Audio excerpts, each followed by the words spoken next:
If the world were like a Sleep Number mattress, everything would adapt for your comfort. Because as your life changes and your body changes, Sleep Number mattresses adapt and shift to give you personalized comfort night after night. And now everything's on sale during our Memorial Day event. Save up to $1,200 on mattresses for a limited time. To experience a whole new world of comfort, visit a Sleep Number store or go to sleepnumber.com. Sleep Number, to a good life sleep. It's time for the Larry H. Miller Utah Summer Games at Southern Utah University in Cedar City. Register today to participate in the 40th anniversary season of a Utah sports tradition at utahsummergames.org. Participate in over 50 sports around the state. Then plan to join the opening ceremonies Friday, June 5th, presented by State Bank of Southern Utah. Register today to participate in the 40th anniversary season of the Larry H. Miller Utah Summer Games. Good morning, DJ and PK. It's 97.5, the KSL Sports Zone. Welcome in on a Thursday morning. Got a lot of football talk coming up for you later today. Ron McBride, former Weber State and Utah coach, is going to join us. One of the few people in the state who's allowed into Utah and BYU spring practices. What does he think? Where do these teams stack up? We take the spring football tour. We go all across the country. We were at UCF yesterday. We'll play that interview for you coming up here in a few minutes. Got to take a look at our own backyards at the Utes and Cougars. We'll see what Ronnie Mack thinks about them. Last night, the NBA playoffs continued. Donovan Mitchell and the Cavaliers win a road game. It's about time. They lost 5 in a row in the postseason. They got through the Toronto series because they had home court advantage, but they had to win a road game or Detroit was going to knock them out, and they won Game 5 in overtime. Huge win for the Cavs.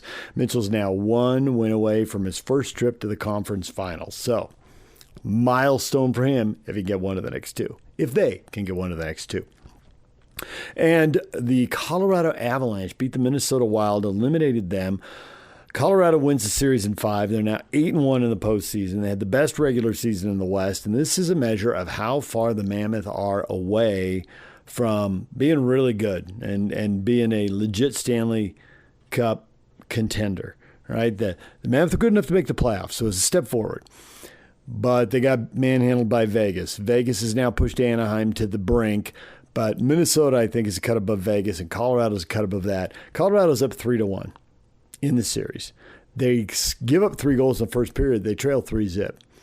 And they fight back, get 1 in the second, score twice in the last 4 minutes, and then score in the first 4 minutes of overtime. Completely flip the game and win in OT 4-3. You know, Minnesota's sitting there. There's 5 minutes to go. It's like, we're going to do it. We're going to win. We're going to get into Game 5. Back to Minnesota for Game 6. Nope. Colorado takes it. It's over. And now Colorado waits for the winner of that Vegas-Anaheim series. And then there's Real Salt Lake. Pretty boring first 45 minutes. Not as bad as Dallas. That was bad. Houston, though, a lot of defending, very few chances to score. A couple big mistakes gave Houston opportunities, but Houston did not punish mistakes. And 90 minutes is a long time. Eventually, the script is going to flip, and sure enough, it did. And RSL converted, and Houston made a mistake and gave up an own goal, and then Xavier Gozo scored twice, and that was it. It was just 3 goals. Bang, bang, bang. RSL gets their second shutout of the year, the 3-0 win. Here's Pablo Mastroeni after the victory that moved them into 4th place in the West after they take down Houston at home. But having said that, we made quite a few changes, and the expectations were to add some zip. And so, you know, that's what we addressed at halftime is we can talk tactics all we want, and the structure was good. But again, structure doesn't win you games. It's really about the mentality with the structure, with the commitment, with making plays. And we saw that in the second half, right? I think, you know, even Gozo had a tough first half. But the mentality to then flip the switch and make plays. And so, you know, credit to him, credit to the guys, man. They really turned the screws in the second half and managed the game really well. And then going from last week, we talk about not losing games in vain. And scoring on an attacking set piece without conceding from an attacking set piece is again, learning from previous matches. So just really proud of how the guys responded in the second half. And now we have a big one, obviously, at the weekend. You mentioned rotation there. Obviously you had a heavy rotation, but still managed to turn in a pretty clean performance as far as limiting big chances and keeping the spacing tight that we talked about on Saturday. Yeah. What does that tell you about the growth of the group that you can bring in these guys and they can do that for you? Yeah, I think, again, Dom came in and did a solid job on both sides of the ball. Victor put in a solid shift. All the guys that came in there. Griff, I thought, was fantastic tonight. I thought for a young man that hasn't played in a long time, I think he was fantastic tonight. And so, again, I think, and the guys in the back, the way they're growing and from game to game, Sam and Phil and Dre, we talked a lot about our structure from that standpoint. At times they were playing so far off the line of confrontation that our balls weren't, it compromised our structure. And so today they did a great job. And then obviously Hoffa making the saves that he makes to keep us in games. I mean, it's been a really, really good collective performance. And I think that type of performance with 4 or 5 changes really adds a lot of confidence to the group, and they know that they can step in and make a difference. And that's important moving forward. Thank you. And then just last one for me. You're talking about structure there. Does a performance like tonight, three goals against the torrid teams, performances-wise recently, does that reinforce your belief that structure gives you the creativity, right, creates the flow? Yeah, I mean, again, I think that especially in that second half, I think we were the movement off the ball to find Gozo, Griff's ball into Serge, Zach getting that shot off. All that comes from guys being in really good positions and asking questions of a back line. And so at the end of the day, they have to still make the plays, and just so really proud. And I think when you have a result like this after a game where you're talking about these things that you need to improve on and they should be standard moving forward, but you get a result like you do tonight, it really emphasizes the importance of all those things. Thanks, Coach. Yep. Pablo, congrats on the win. Clean sheet, 3 second half goals for you guys. Is this the RSL that you envisioned at the beginning of the season? I mean, in an ideal world is what it looks like. But as you see, like, these guys go on the road and they beat up on LAFC, which is a very difficult place to play. And you just know that you're in a dogfight every game in this league. And so I also knew that we were going to have some tough times, and we're going to have some games like the Dallas game where we basically shoot ourselves in the foot and not make them work a little bit harder for their goals. And we weren't sharp in the final third in that game. So, I think every game it's its own event. But what I like about this performance is the mindset that you can have a difficult game, difficult performance, and yet bounce back and play true to who you are. And I think we talked about it before the game. The reactions have to be great in individual plays within a game, but also from game to game, you have to react the right way. And so for me, it was a really spirited second half performance and one that we need to continue to build upon. And then tonight we saw Victor and Morgan up top together. What do you see in that partnership that works so well together? Yeah, again, I think they're, I think if we had a bit more tempo to our game, you would have seen a bit more. I think in the open space, they're really, really dynamic. We try to get balls in the box for Vic. There's a couple good half chances in there.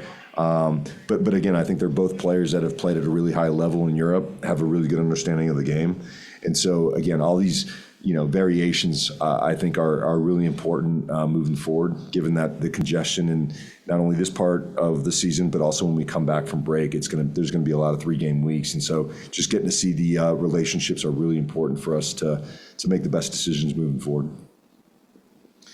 Coach, you've talked a lot about Gozo and kind of his growth this season. It seems like every week he kind of uncorks a little something extra, or pretty much every week, right? Is he getting to the point where his ceiling, I don't want to say he's reached his ceiling because he's still a young player, but where his ceiling is starting to be seen a little bit more, maybe like you see a little bit more of what he can be as a fully developed player? Or do you still feel like he kind of has a ways to grow as, a 19-year-old? Yeah, no, I think he's got a ways to grow. And I say that alongside with he's really impressed me with his growth. But I think some of the decisions in the first half, that weren't going his way, and then he doubled down on it, and he went again on it, and he lost a lot of confidence in himself by doing that. And so I think it's also understanding like not only what your decisions do to the team, but making the same decisions and getting the same results will also take the confidence away from you. I think at halftime it was a really good reset for him. And what's really impressive, again, this growth I think is actually more important than anything you guys see, is the mentality to be a young player and not get down on yourself after a difficult first half, but to then go out and then play like he did in the second half. That, for me, is what speaks volumes about what he can potentially be. Pablo, what was said at halftime? What did they'd had a couple good chances, a couple breakaways. You'd lost the ball in some dicey spots. They hit the post. So what do you say? How do you address that and yet stay positive? And the results were great, obviously. Well, again, we're so fortunate to have a guy like Rafa Cabral as a leader, as a captain of this team. I didn't have to say much. As we were walking in, it was really, really clear that first half wasn't good enough. And we always talk about here, at the club, and one of our values is making sure that we create a player-driven culture, right? But if no one dares to step into that space, then it's just a phrase, a slogan.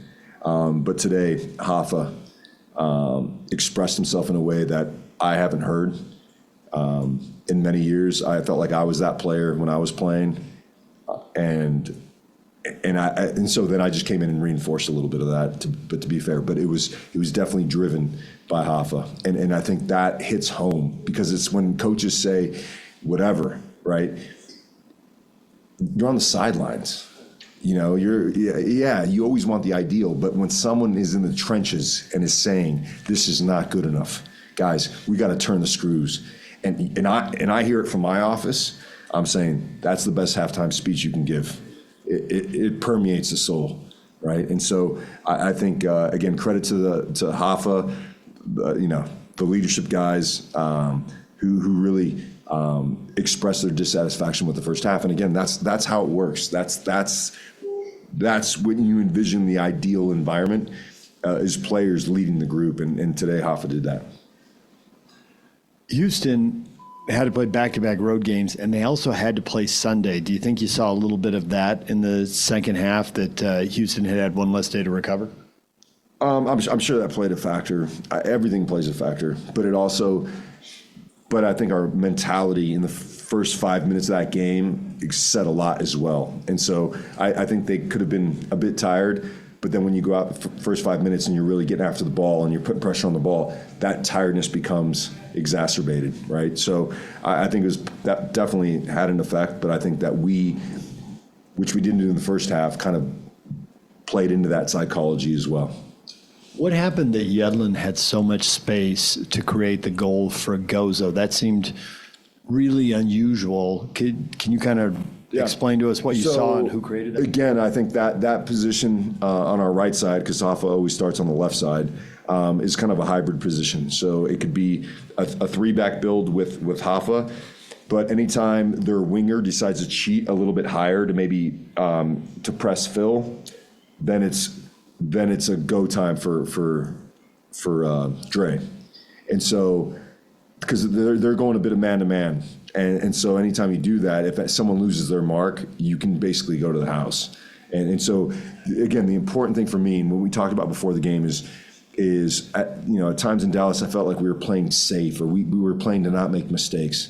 And we wanted to express our bravery. We want to express the game in the best form. And I think that play with Dre to really not pass it early, just keep going, just commit somebody before you dish it, was really important. So again, Rafa made the pass out to Dre made the pass to Goz, and Goz did his thing. Hey, Coach, congratulations again. We had talked in the last few weeks about how this team in the second half needed to work together to know when to step or when to sit and be on the same page. And we saw it from PQ and a couple others tonight, like talking to both lines. Is that, even with the kids, something that is building where everyone's staying on the same page and talking? Yes, no, that's a great question. You know, I think, you know, tactics fly out the window, especially now. All these teams are, and I don't know if they're all getting together and talking about how to play us, but they're showing they playing a 4 and then they show a 5 when they play us, and so the onus is on us to quickly recalibrate and understand what we're up against. And that comes from the communication on the field, the organizing. And so when we do all our recaps for the games, it's very much player led. We provoke questions and examples, but it's really them solving the problems so that when we get to the game day, like you're saying, Phil took the onus to really communicate. You know, Noel's another great communicator. Dre's a great communicator, and Sam, with each passing game, seems to be doing a great job of organizing the back line. And I think when you get this, now you're not waiting to halftime or you're sending papers onto the field where the guys are doing it in real time. And the way we've established to get the most out of these guys to be able to do that is to make sure our video reviews are mostly player led. Hey, Pablo, congrats on the win. I think this might be an oversimplification, but I kind of want you to explain how. The offense was pretty poor in the first half. Diego Luna comes in the second half, and the offense is really good after that. And then Sergey Solans comes on as well and contributes to that. Is it an oversimplification to say that the offense kind of revolves around those two, or do those two just elevate it to a different level? Yeah, no, I think they do. And if you go back to the start of the season or when Diego really joined us, he's been scoring goals and setting up plays. I think what this game needed was more mobility underneath the strikers, right? And so I think that's what Diego brought. He was really clean with his decision making. We didn't lose any, balls in underneath to trigger counterattacks. And then I think when you have that, it becomes a contagion. And so when Diego's really clean on the ball, making really good decisions, then everyone is moving off of them. And it becomes like in a game. But you'll notice in games too, where if some of those guys are making tough decisions and bad decisions, we're getting countered a little bit like Dallas, you'll see a lot of stagnation within the structure. And then it just doesn't work anyway. So you need fluidity, you need dynamism. I think Diego brought that in the second half. And then obviously Serge, I think what he brought was a level of conviction on both sides of the ball, whether it was holding the ball up or running a channel or pressing, right? And so I think both of those guys really influenced the attack in a real positive way. So, I'd like to say that the energy and their conviction that they brought in the second half was what was a catalyst to the performance in the second half, especially from an attacking perspective. Thank you. And then just a couple personnel questions. Can you speak to Standahar being loaned out, what that was about? Yeah, so again, I think Mason's been an amazing teammate, right? And I think we have one of the best goalkeepers in the league. And in order to, again, make sure that we have guys that are ready to go, this opportunity came up. And Mason was really eager to get back in between the pipes and continue to sharpen his craft, So he's, I think it's till the end of or just after the World Cup break, we'll be getting him back. But I think it's a great opportunity to where he can, again, just take the rust off. He hasn't played a lot of games in the last year. But it'll be great for him to kind of feel that. So when he comes back, he's ready to rock.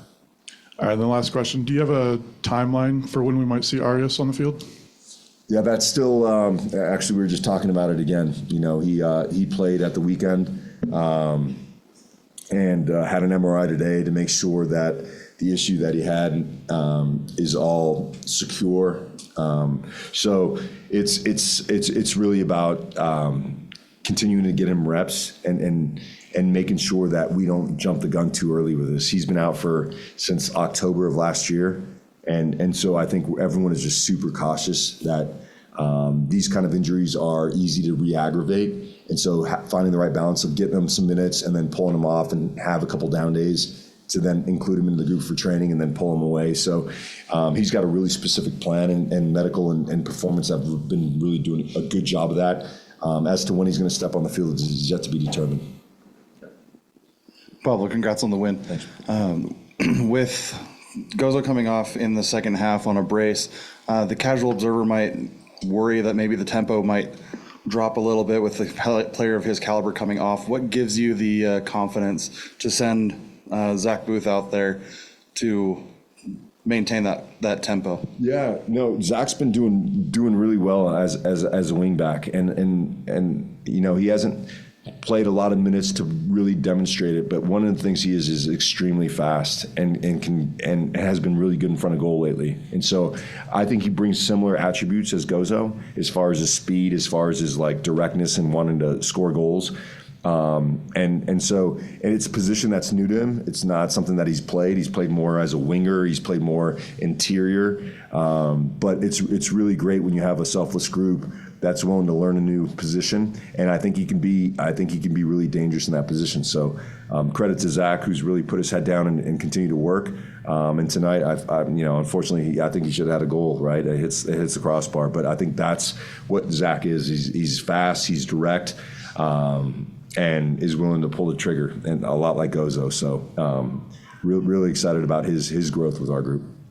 And Aiden Hazarkani coming on had a pretty night and day difference from last match to this match. So what do you attribute that change in performance? I think a lot of it is game state. A lot of it is learning. You know, I sat with him yesterday, and we watched his 30 minutes. It was just him and I, and we're just talking about his positioning, his decision making, and more importantly, coming in and understanding what the game state's asking for. And so I think, you know, with all the young players, everyone expects them to be, I think Gozo set an unachievable standard. I think these are unicorns.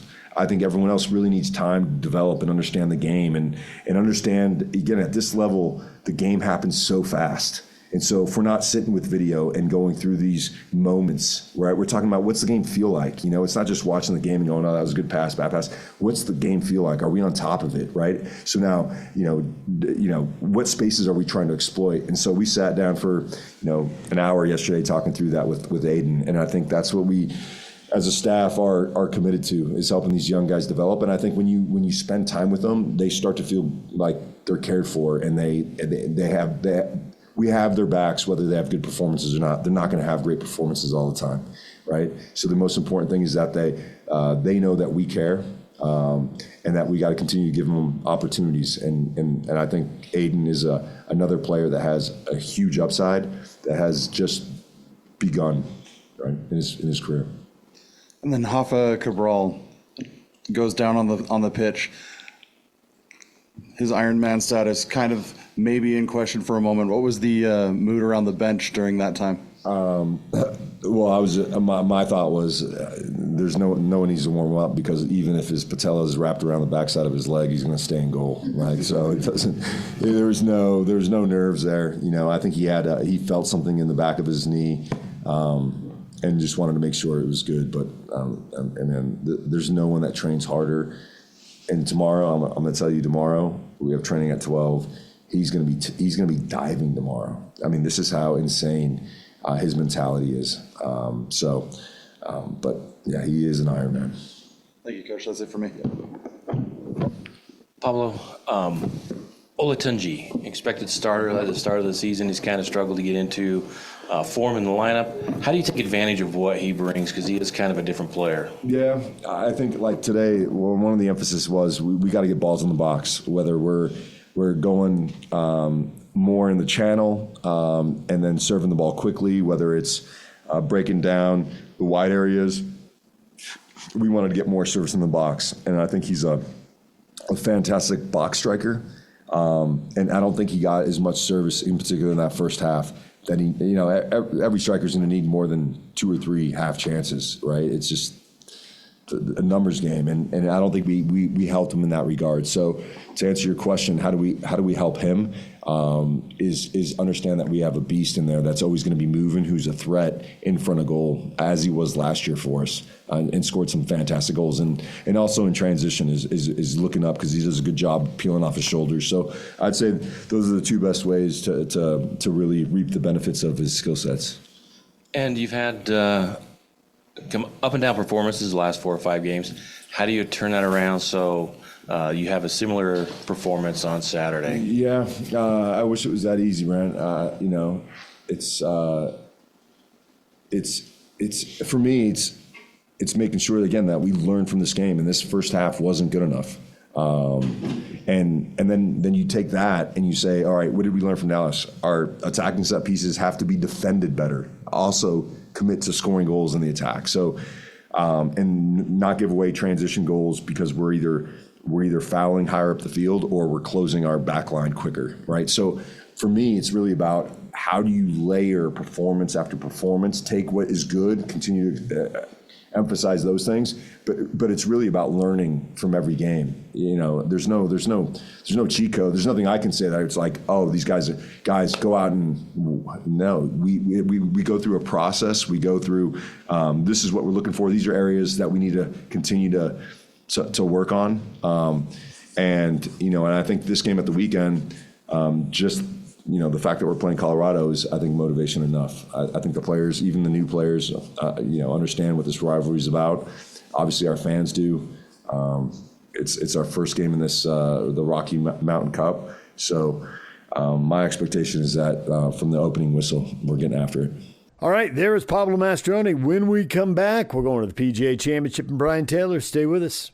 If the world were like a Sleep Number mattress, everything would adapt for your comfort.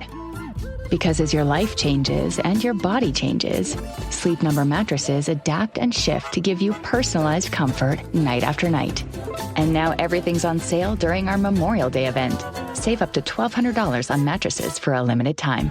To experience a whole new world of comfort, visit a Sleep Number store or go to sleepnumber.com. Sleep Number, to a good life sleep. I sold my car in Carvana last night. Well, that's cool. No, you don't understand. It went perfectly. Real offer, down to the penny. They're picking it up tomorrow. Nothing went wrong. So, what's the problem? That is the problem. Nothing in my life goes as smoothly. I'm waiting for the catch. Maybe there's no catch. That's exactly what a catch would want me to think. Wow, you need to relax. I need to knock on wood. Do we have wood? Is this table wood? I think it's laminate. Okay, yeah, that's good. That's close enough. Car selling without a catch. Sell your car today on Carvana. Pickup fees may apply. Good morning, DJ and PK. It's 97.5, the KSL Sports Zone. Brian Taylor joined us yesterday, talking a little golf, a little technical snafu off the top. But Brian, finally able to check in with us, give us the lowdown on the PGA Championship, which gets underway today with the first round. Here's Brian. Brian Taylor, good morning. Let's try it again, boys. How are we doing? We're doing well. You sound good now. Hey, we've got a lot of ground to cover here with the PGA. What are the odds that we get history, you think? That Spieth finishes, because we've got multiple players trying to finish the career slam this year, the same way Rory finished it last year at the Masters. It's Spieth at the PGA, at the U.S. Open. It's going to be Scheffler. What do you think we get history this week? And history comes in many forms. Yeah. I mean, history can come in all forms, right? As far as a member of the Career Grand Slam Club, I'm not putting a lot of stock into Jordan's game right now, unfortunately. I just don't think he's sharp enough and consistent enough. He talked about it earlier this week that his swing changes and his swing in general are kind of like smoking meat. You put it on there and you're watching the temperature rise and it gets up to a certain temperature very quickly. And then it just kind of takes a long time. It seems like it takes an inordinate amount of time to get to the very end of it where it's just perfect. And so I thought that was interesting. And just watching the way he explained that, my takeaway was that it's not quite there yet. And it's pretty tough to do that when you're not fully confident in what you're doing out here at a major championship. That said, if you're looking for a PGA championship that he would do well in, this is one of them because it's a pretty wide open, ballpark. They're taking out a lot of trees and there's a lot of room to hit it off the tee. And so that's usually his struggle. But so there's a lot of room and his short game's still there. It's not Jordan Spieth of 2015, but the short game is still there. So I'm not saying he couldn't put a magical week together, but feels like there's a couple other players at the top of their game that are going to be tough to beat. Brian, you speak of those trees being removed, and that's a little bit of been a discussion point because the rough is not U.S. Open rough. So you got some of the guys like Rory and others talking about, well, just bomb away because you don't really have a consequence if you're a little bit off. Do you think that's an accurate assessment and it's the way it should be for a PGA? Yeah, it's an interesting discussion point, right? I mean, that's the recent trend in golf course redesign is to remove trees. They look at pictures of the way that the architect designed these golf courses 100 years ago, and they don't see all the trees or all the trees grown up. And so it's a look of, let's take this back. Let's put it back to the way it was. And a lot of trees have been added. And, we talked about this last year at Oakmont. Oakmont was pretty wide open. And then it was one of the newspaper reporters wrote something negative about the look of it. And the membership did a beautification project and planted a whole bunch of trees so that it would look beautiful. And then when it got sort of redesigned back to the original architect, they took all those trees back out. And so it looks totally different. What I thought was interesting was Xander Schauffele said, yeah, there's a lot of bunkers, 173 bunkers or whatever out here. And he said, that's a lot of bunkers, but it was bunker's a bunker, whatever. But if it was a tree, now you're just having to see guys curve the ball. You're going to have to move the ball around the trees. Bunkers, no big deal for the most of us, right? And this is the battle that you have in this kind of a scenario. This golf course last hosted a PGA Tour event in 2018. So almost 10 years ago, the biggest names in golf came and competed for a championship here on this golf course. The rest of that 10 years, it's a membership. It's not a bunch of, players like us that are out there, wanting to enjoy the golf course. And so do you set up a golf course specifically for a major championship and the top players in the world that come once every decade or so? Or do you have, and how do you balance that with a membership? Because I think the membership would go crazy if it was too hard, right? And they weren't able to, carry all the bunkers that were out there, and most of us struggle out of bunkers, and especially from a 50 or 60-yard bunker shot, things like that. So these guys, they eat it for lunch. So it is an interesting discussion point. I think there's a lot more that goes into it. But as it relates to the competition this week, I suspect, Gary Player won at 2 under par back in 1962, the last time the PGA Championship was held here. I suspect it'll be significantly lower. Last year, I think it was 11 under that Scotty Scheffler was winning at, and I could see that probably getting eclipsed this week. We had our draft with Bob, and of course, Bob picks first. I pick second, and then PK picks third. Your top 3 favorites to win in this tournament. Let's see where they went in our draft and see if you're on the same page, if you think we really messed up. Coming into the year, I went with Justin Rose, our way too early major predictions, and I decided to stick with it. But, he switches over to McLaren golf clubs, and I don't know that is the winning formula for coming into a major championship when he'd been playing, really quite well the last couple of years. And he lost in a playoff here. He also won here. So he's got a good track record. So I do still like Justin Rose. We'll see how he does with the new gear. But then I think it's 1 and 2. I really do. I think this is going to come down to 1 and 2. I think you're going to see, Rory and Scheffler battle it out. They're both so good. They're both playing so well. And, I think that's when you say history, we don't often get 1 and 2 battling it out in a major championship. And that's why I think maybe that's the history we could see is just an epic battle of 1 and 2. But, those are my 3 guys. How'd you guys do? Rory was the first pick in the first round by Bob, and I agree that Rory would be history if he wins. I think history, there's many stories here. A 7th major title tied with Arnold Palmer, yeah, that'd be a big deal if Rory pulls that off. You didn't mention Cameron Young. He was the second pick. Justin Rose, PK took at the end of the second round. You didn't mention Cam Young.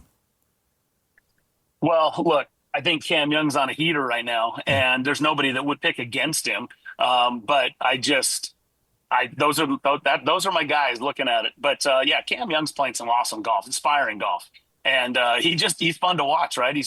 He seems just like a sort of a blue collar hard nose. We talked Paul Azinger, years ago in 2008 when he was the captain of the Ryder Cup. He talked about his guys and what happens when you are on a Ryder Cup team and how that forges you as a player and how it can really jumpstart a career and all that kind of thing. And you look at the way Cam Young performed at the Ryder Cup. He's kind of the only American that really stepped up the entire week, and then he just has taken it from there and gone on. And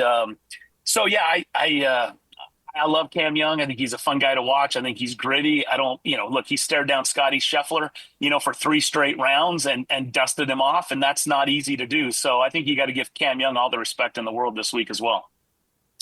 It's been a few years now, Brian, but how much do you think that the players like moving this tournament from August to May? It's an interesting one also.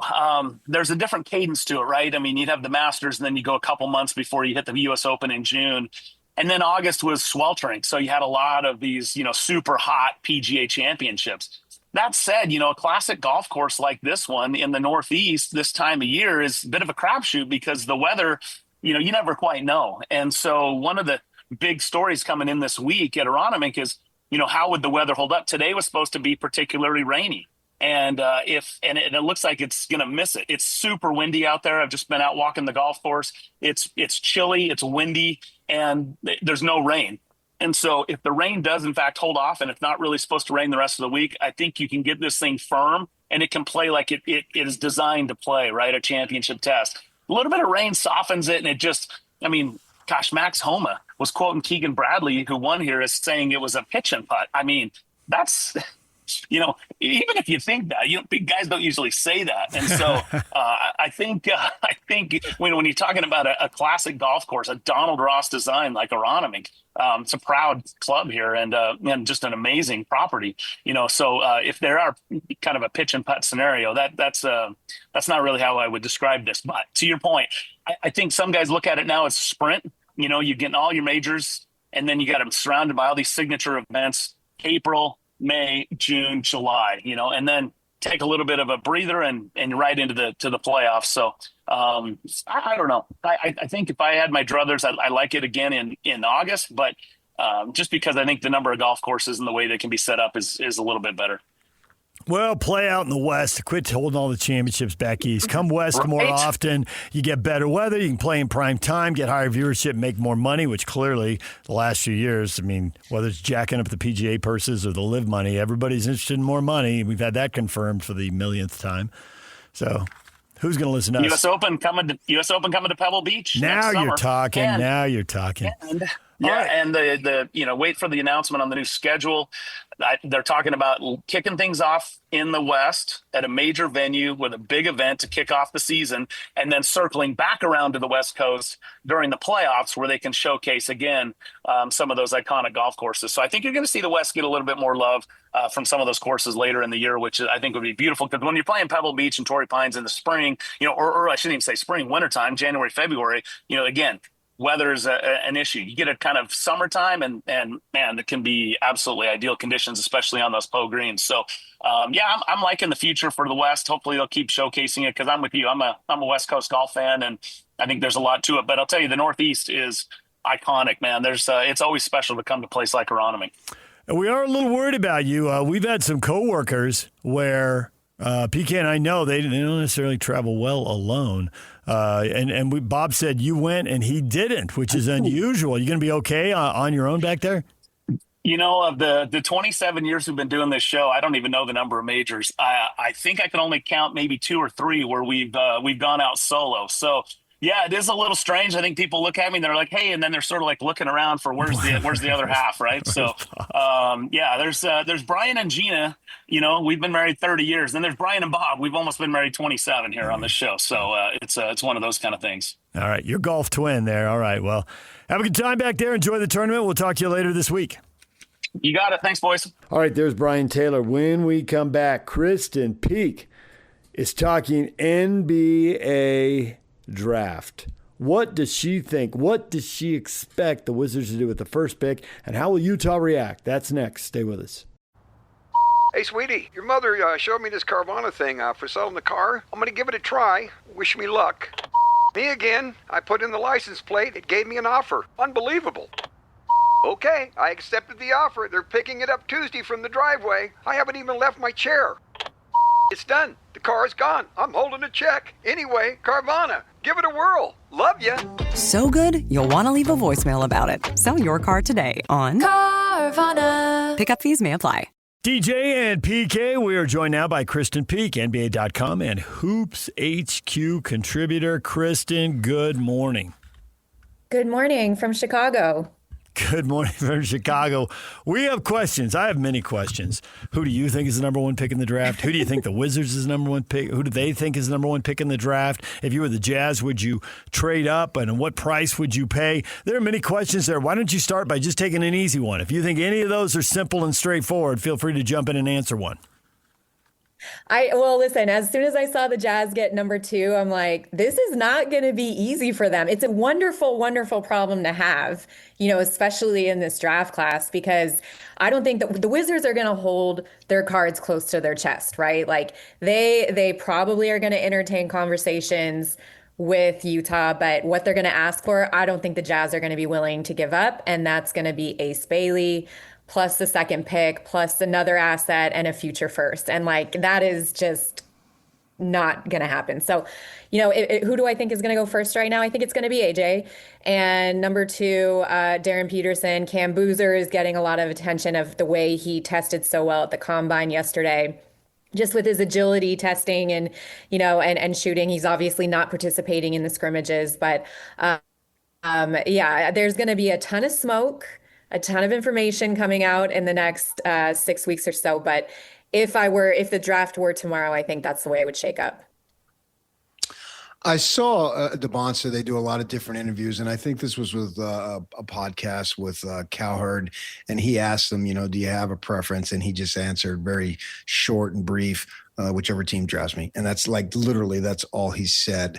And I'm wondering, obviously he's got the Utah connection, and that's very rare that anybody of the NBA caliber, let alone the first pick, has as a Utah connection. But I'm wondering if you think that maybe that might be a tie that his people can say to Washington, this is really where we'd rather be. So it might be in your best interest to go with Peterson or whomever.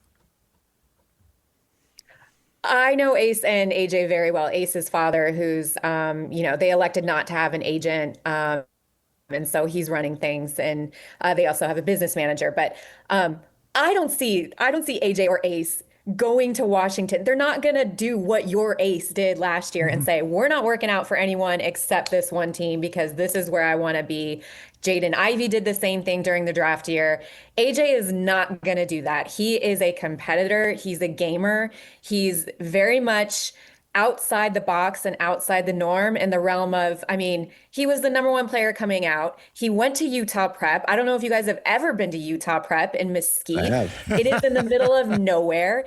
And so he's an outlier. He decided to go to BYU and play for Kevin Young, put BYU on the map, make them, kind of like the Mountain Blue Blood of the West. And so he's an outlier. And I think he's going to be someone, he's like, I'm going to play and I'm going to get better wherever I am. So no, I do not see them holding Washington hostage and being like, no, we don't want to play for you. We really want to be in Utah. I don't see them doing that. Krysten, go ahead, DJ. You're not going to believe this, but do you know how close PK is to the middle of nowhere right now? I'm about a mile away from Utah Prep. The Epson Tour. Sorry, PK. I'm sorry. The Epson Tour, the road to the LPGA since 1999, is at Copper Rock, which is, how far is that from the middle of nowhere, PK? It's probably about 3 or 4 miles from where Utah Prep is. So our station has a lot of sponsors down there in Red Rock Country watching golf and hanging out, and PK is down there to entertain the sponsors with stories about, my guess is the number 1 pick in the draft is a pretty big topic with the sponsors who are down at that Epson Tour stop right now. That's pretty funny.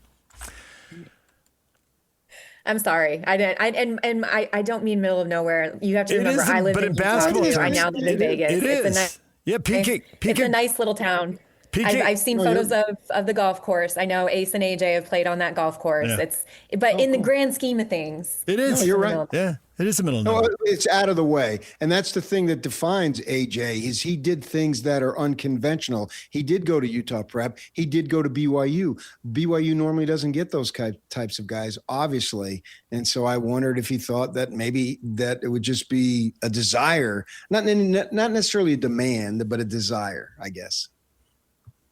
Sure. I'm sure he has a preference. He's never going to talk about it. He knows better, and that's fine. But if the Wizards take him number 1, he's going to be fine there too. It's a big market, and he grew up in Brockton outside of Boston. He's going to be fine. But yeah, for Jazz fans, I'm sure you would want me to say, oh yeah, he's totally going to tell Washington, I want to be in Salt Lake City and that be But there is no guarantee that the Wizards don't take Cameron Boozer or Darren Peterson number 1 too. So maybe it shakes out. They go and they have workouts, and the front office is like, no, DP, you are our guy, or Cameron Boozer, you are our guy, and then miraculously AJ just falls to 2 and everything works out. Krysten, you've been doing this a while. Anybody who's been doing this a while has heard a lot of crazy stories. And some of them have some truth, and some are a little wildly entertaining. And sometimes people, it's just CYA time, right? And they got to come up with a story to explain or justify whatever crazy behavior has gone on.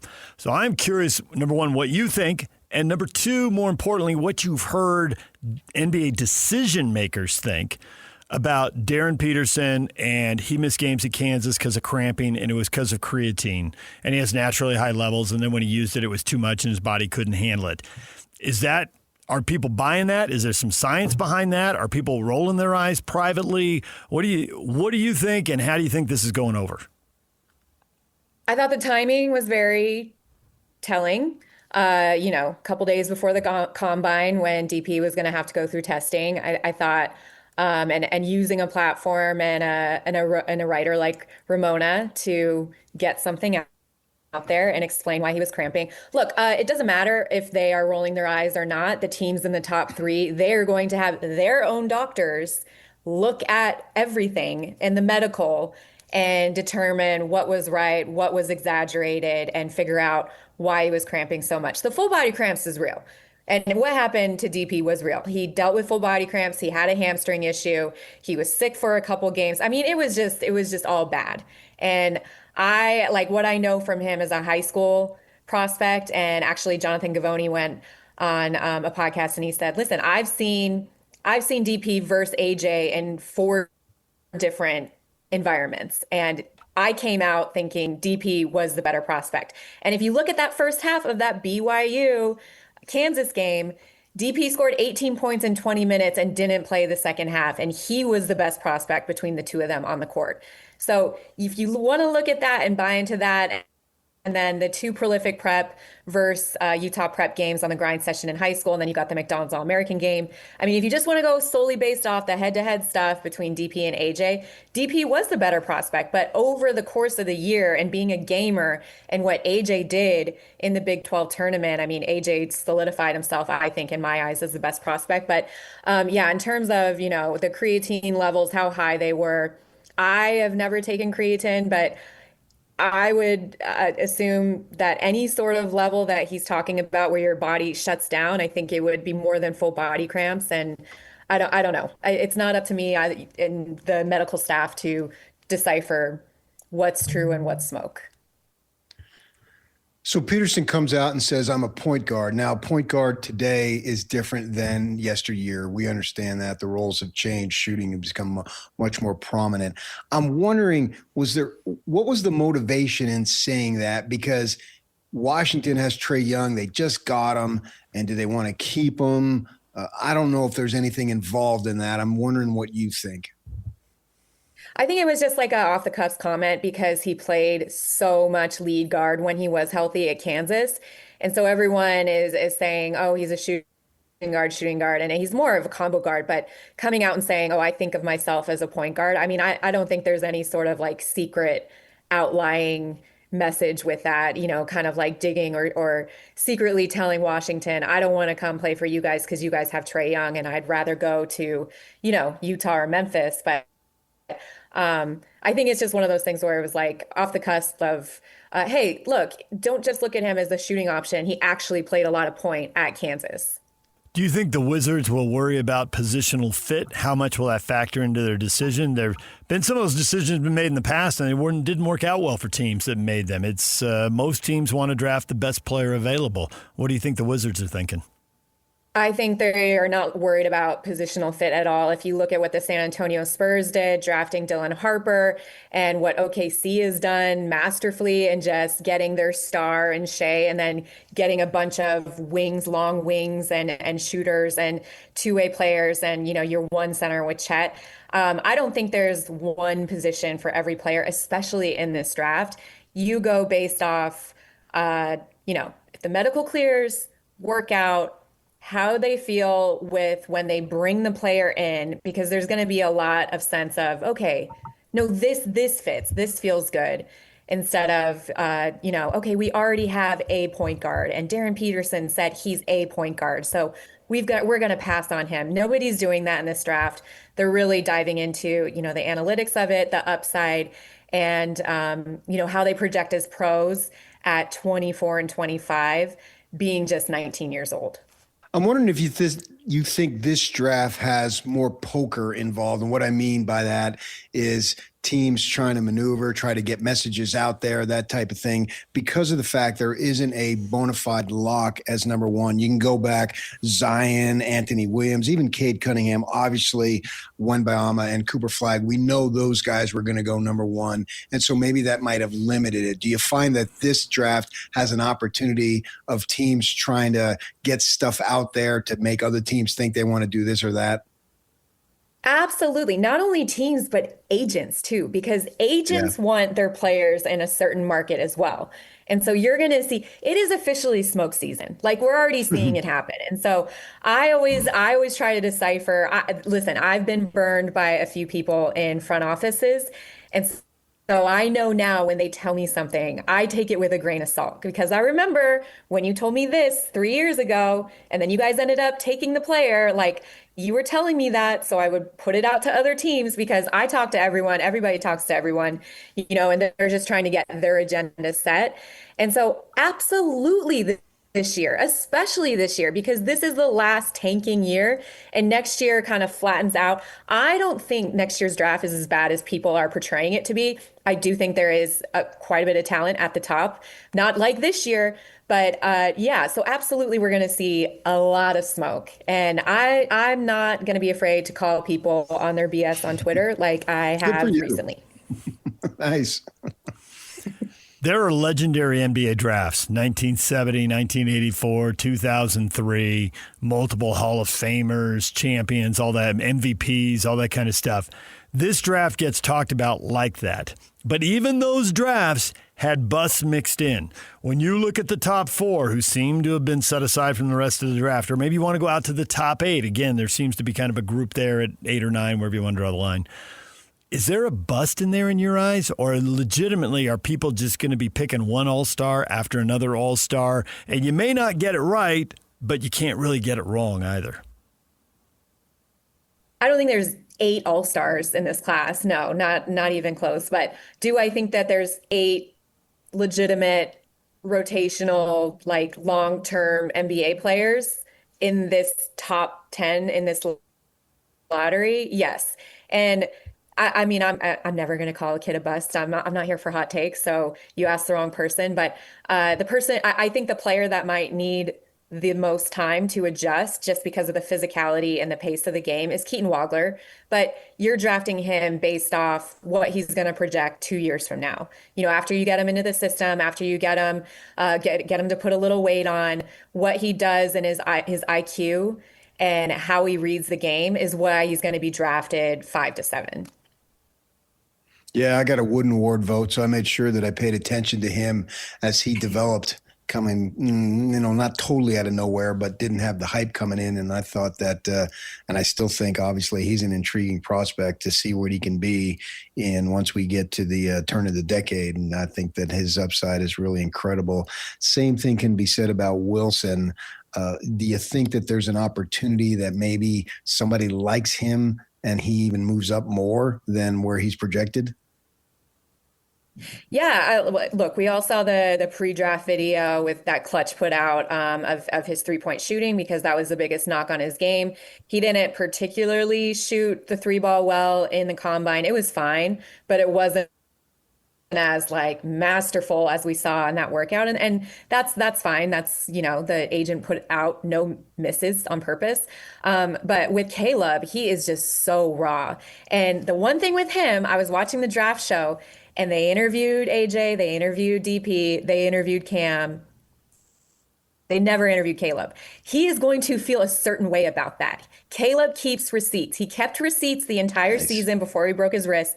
He made a point to say, I was on the same team with Darren Peterson at McDonald's, and he never passed me the ball. So this is why I want to show people why I'm a better prospect than him. And he did. Like they totally took it to Kansas. And then when he was playing Notre Dame, through the handshake line, he said to the head coach, "Hey, thanks for cutting me from the U18 USA basketball team. It motivated me to be the player I am now." So Caleb is going to feel a certain way about not getting interviewed and just people thinking you are the fourth best player in this draft. And you know what? That is the best thing that NBA fans can hope for, because he's going to come in with a chip on his shoulder and something to prove. And that is the best version of Caleb. Nice. Danny Ainge famously traded down in Boston and got Tatum the guy he wanted, let other people trade up, and he got more assets and got the player he wanted. What are the odds the Jazz do that? Is there any chance that they can't get AJ because AJ goes 1 and DP for whatever reason isn't their guy? What are the odds they trade down because they like the players at 3 and 4? Maybe they like Caleb and the chip he's got on his shoulder. That would seem to appeal to Danny Ainge and Austin. They're not going to trade down. They will just take him. Yeah. In this draft, like that was a different draft. That was the Josh Jackson draft, if I'm not mistaken. Like that, everyone has blinders. Nobody has blinders on Danny Ainge and Austin anymore. They know what they're doing, and they know that they have their guy, and they're gonna, they're not. Nobody's trading down in this draft. I'm sorry, but from 2 to 4, that's not. They're just gonna take their guy. Longtime Jazz fans still have that scar from Derek Harper years ago. You go live in Utah and made it sound like it was just a hellhole. And I know management has worked tirelessly to change that perception away from the draft, going big picture in the NBA. How much do you think that perception has changed, in that young people, particularly young African-American men, and the people who are advising them would be just fine playing for the Utah Jazz? Just in the sense where what Ryan Smith has been doing, and with the Jazz culture, now you guys have a hockey team, you made the playoffs.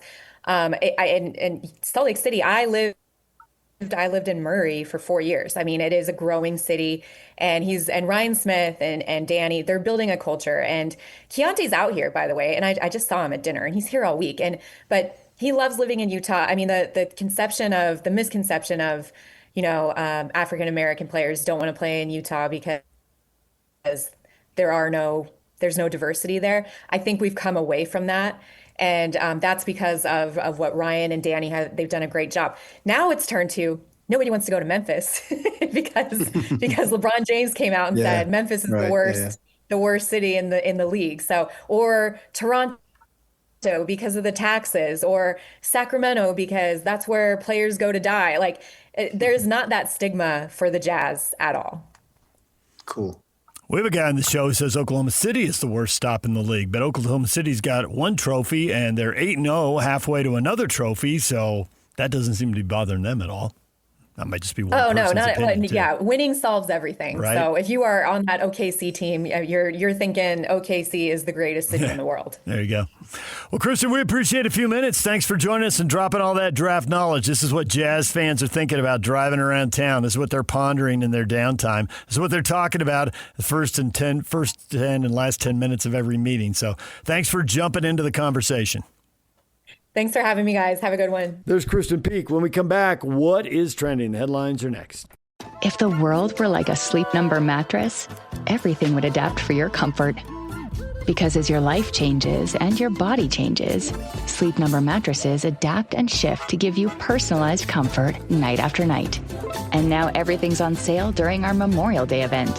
Save up to $1,200 on mattresses for a limited time. To experience a whole new world of comfort, visit a Sleep Number store or go to sleepnumber.com. Sleep Number, to a good life sleep. I sold my car in Carvana last night. Well, that's cool. No, you don't understand. It went perfectly. Real offer, down to the penny. They're picking it up tomorrow. Nothing went wrong. So, what's the problem? That is the problem. Nothing in my life goes as smoothly. I'm waiting for the catch. Maybe there's no catch. That's exactly what a catch would want me to think. Wow, you need to relax. I need to knock on wood. Do we have wood? Is this table wood? I think it's laminate. Okay, yeah, that's good. That's close enough. Car selling without a catch. Sell your car today on Carvana. Pickup fees may apply.